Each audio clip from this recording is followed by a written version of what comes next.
Konnichiwa, Genki desu.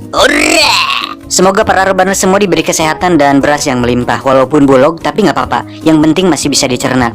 Kali ini kita akan merangkum sebuah film Jepang yang diangkat dari kisah nyata berjudul Cold Fish tahun 2010, di mana film ini masuk dalam jajaran film tersadis di Jepang karena banyak sekali daging dan darah yang ditumpahkan. Tapi tenang, semua sudah dibuat aman dan nyaman oleh editor baru IQ7 yang berasal dari Zimbabwe, sehingga jalan cerita tetap bisa diikuti secara seksama dan loginawi. Maka dari itu langsung saja pasang handsfree, cari posisi rebahan terbaik, simetriskan kaki kalian, kencangkan celana dalam, jauhkan barang pecah belah, nyalakan obat nyamuk, bersihkan hati dan pikiran. Selamat menonton dan cek kicrot.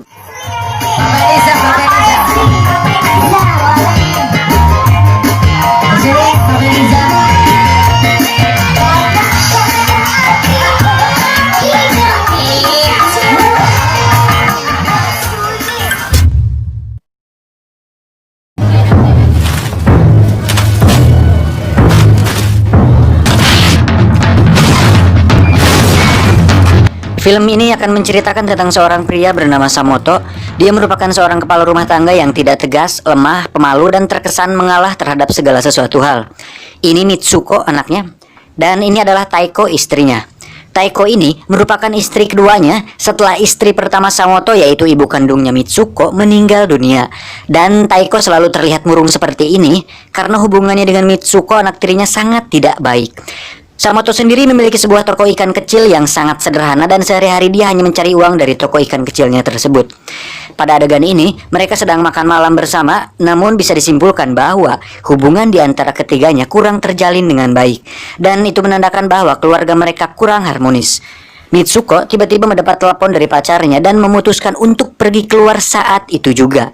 Samoto yang melihat hal tersebut nampak keberatan, namun dia tidak berani untuk melarangnya karena lagi-lagi pribadi lemahnya membuat Samoto kurang dihargai sebagai kepala rumah tangga.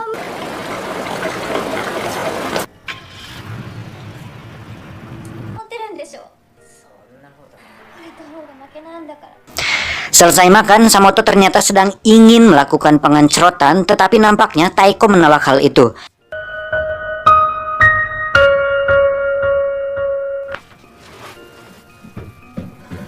Tidak lama, Samoto mendapatkan sebuah telepon dari manajer minimarket bahwa Mitsuko anaknya ketahuan mencuri dan akan dilaporkan ke polisi.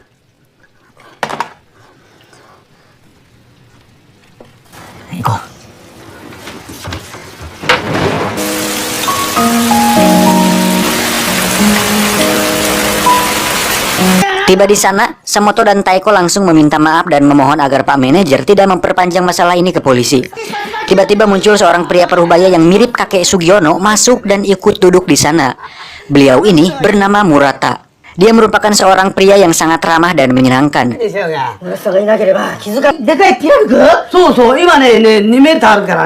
Murata yang adalah saksi pencurian yang dilakukan oleh Mitsuko memberi pengertian kepada Pak Manajer untuk tidak memperpanjang masalah ini. Alhasil, dengan karisma dan sikap menyenangkannya, Pak Manajer pun memaafkannya. Samoto dan keluarga pun terlihat sangat berterima kasih kepada Murata atas pertolongannya tersebut. Tak disangka, Murata juga merupakan seorang pengusaha ikan sama seperti Samoto. Murata pun mengajak mereka ke toko ikannya saat itu juga. Dan dilihat dari mobilnya, bisa disimpulkan bahwa Murata adalah seorang pengusaha yang sukses. Setibanya di sana, Samoto dan keluarga dibuat terkejut dengan toko ikan Murata yang begitu besar dan luas. Murata pun memperkenalkan istrinya bernama Aiko kepada mereka semua. Dan dilihat dari wajahnya, dia mengingatkan kita semua kepada VPN Master dan berbagai situs-situs family friendly. Halus. Dengan sikap Murata yang ramah dan begitu menyenangkan, membuat Samoto, Taiko, dan Mitsuko merasa sangat senang bisa mengenalnya. Murata pun dengan senang menawarkan Mitsuko anaknya untuk bekerja di toko ikannya. Hal tersebut tentu membuat Samoto senang. Saat melihat senyum istri dan anaknya, Samoto pun sedikit berharap mungkin inilah saat dimana keharmonisan keluarganya akan kembali terjalin dengan erat.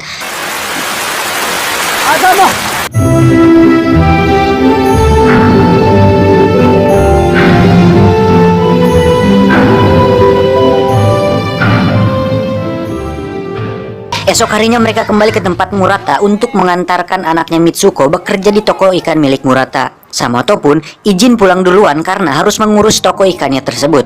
Taeko istrinya disuruh untuk menunggu di kantor karena ada hal yang perlu dibicarakan oleh Murata. Tak lama Murata pun muncul. Mereka mengobrol dan membicarakan tentang masalah keharmonisan keluarga yang dialami oleh Taeko, bahwa Mitsuko tidak menyukai dirinya karena dirinya adalah ibu tiri. Dengan karisma yang dimilikinya, Murata mencoba memberi pengertian kepada Taeko untuk bersikap sabar dan tenang dalam menghadapi Mitsuko.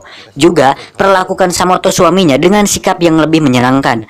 Tak diduga, Murata mulai menunjukkan sifat aslinya di mana dia tiba-tiba merabat Taeko dan melakukan pengencrotan kasar kepada dirinya dengan tujuan untuk memberi sebuah bimbingan, dengan tujuan untuk memberinya sebuah bimbingan agar Taeko bisa lebih bersikap baik dan menyenangkan kepada suaminya Samoto. Dan yang menganjingkannya adalah Taeko hanya diam saja saat diperlakukan seperti itu, dan terjadilah.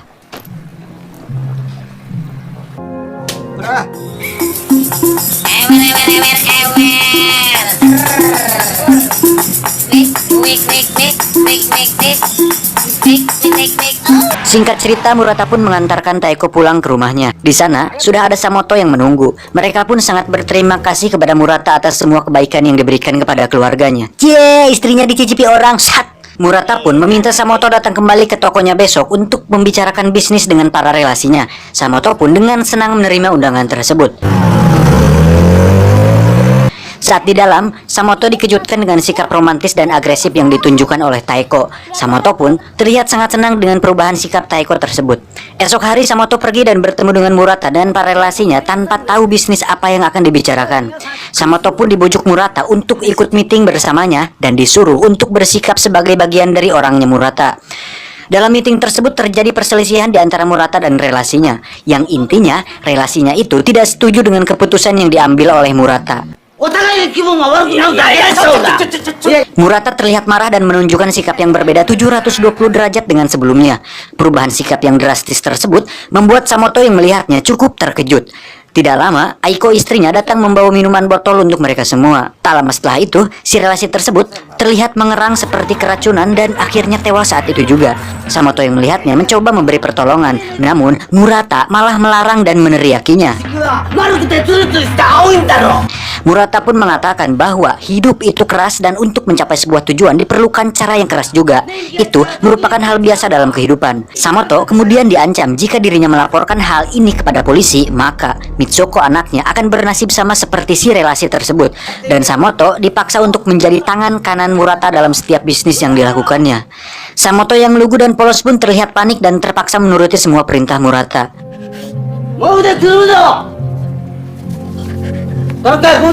Tugas pertamanya adalah membantu Murata dan Aiko untuk membawa mayat orang tersebut ke dalam mobil untuk dibawa ke sebuah rumah rahasia mereka di tengah hutan.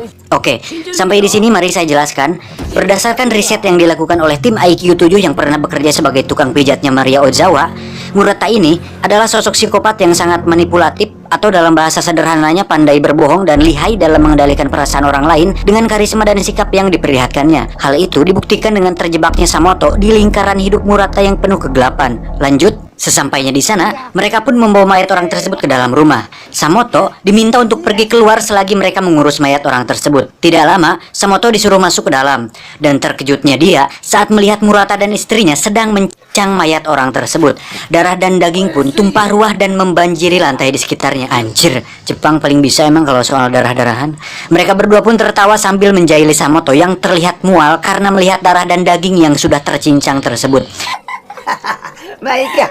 Selesai dengan itu, Murata pun membuang potongan daging tersebut ke dalam sungai.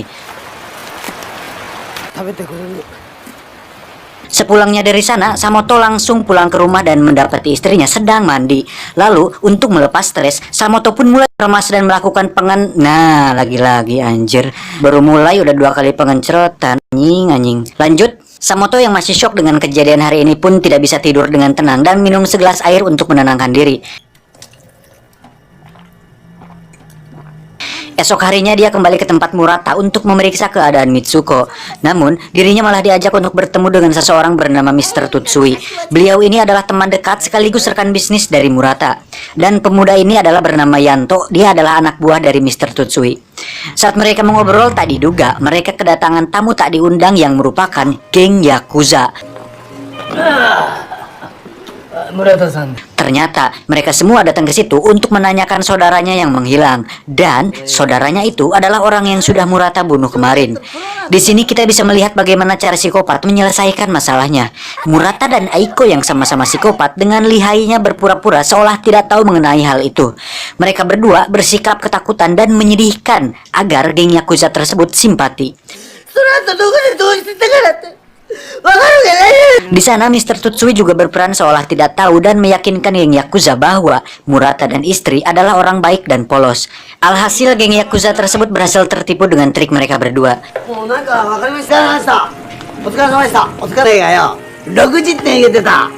Setelah itu Mr. Tutsui pun naik mobil untuk pulang. Tak diduga, ternyata istrinya Murata pun ikut masuk ke dalam mobil bersama Mr. Tutsui. Samoto yang melihat hal itu semakin dibuat tidak habis pikir dengan situasi ini.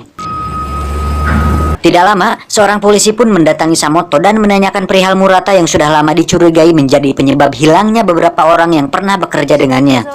Namun dengan terpaksa, Samoto tidak memberi keterangan lengkap karena khawatir dengan keselamatan anak dan istrinya. Di sisi lain, Mr. Tutsui dan Aiko sampai di rumahnya untuk bersenang-senang.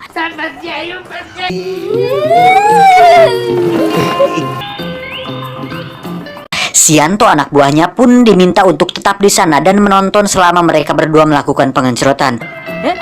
Tentu hal itu membuat Yanto siap siaga dan siap gerak untuk menjalankan tugas. Menang banyak anjing. Di tempat lain, Murata meminta Samoto untuk mengantarkannya dan ikut bersamanya ke kediaman Mr. Tutsui untuk menjemput istrinya. Sesampainya di sana, Mr. Tutsui terlihat sudah tidak sadarkan diri dengan beberapa botol racun yang tergeletak di sana.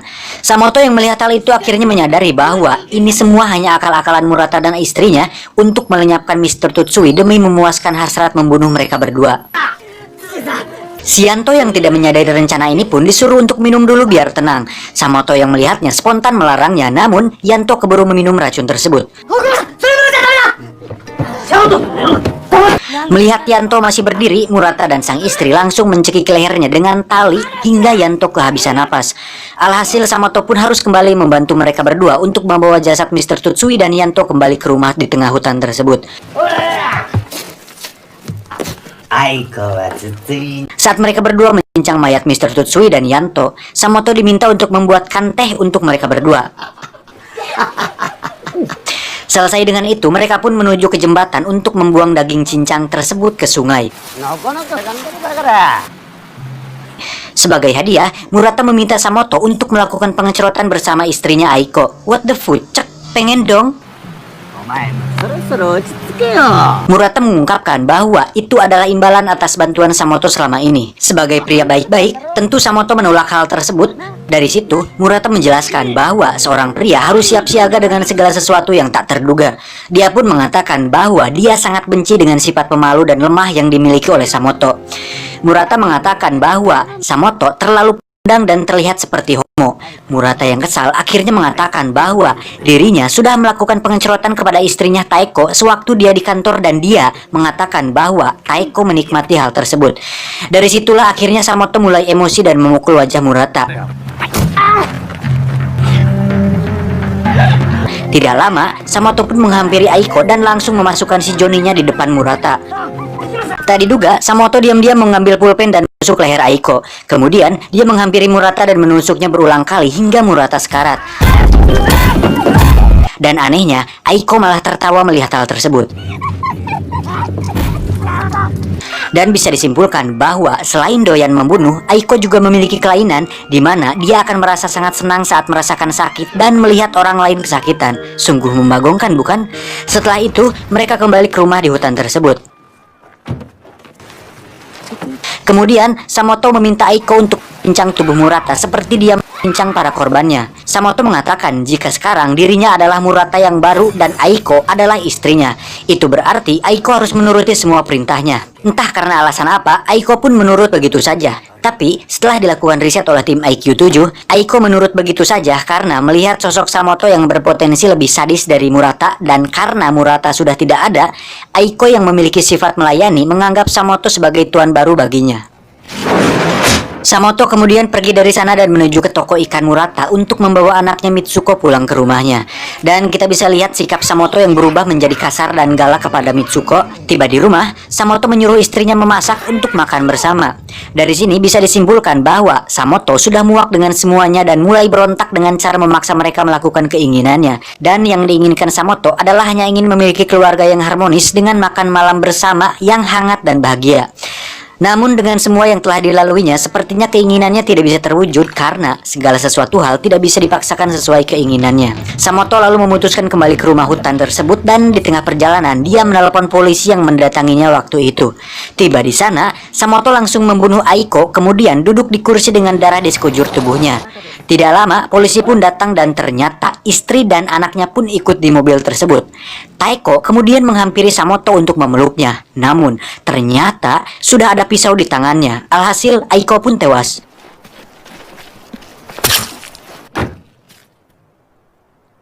Kemudian Samoto mendekati Mitsuko lalu mengatakan bahwa hidup itu nyeri. Kalau kamu mau hidup, kamu harus siap nyeri. Kalau nggak bisa, kamu boleh minum Panadol. Samoto pun menggerok lehernya sendiri dan tewas tepat di depan mata Mitsuko.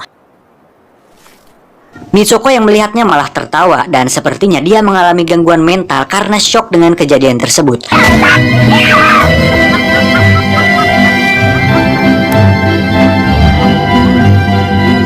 Tamat. Ending yang sangat... udahlah.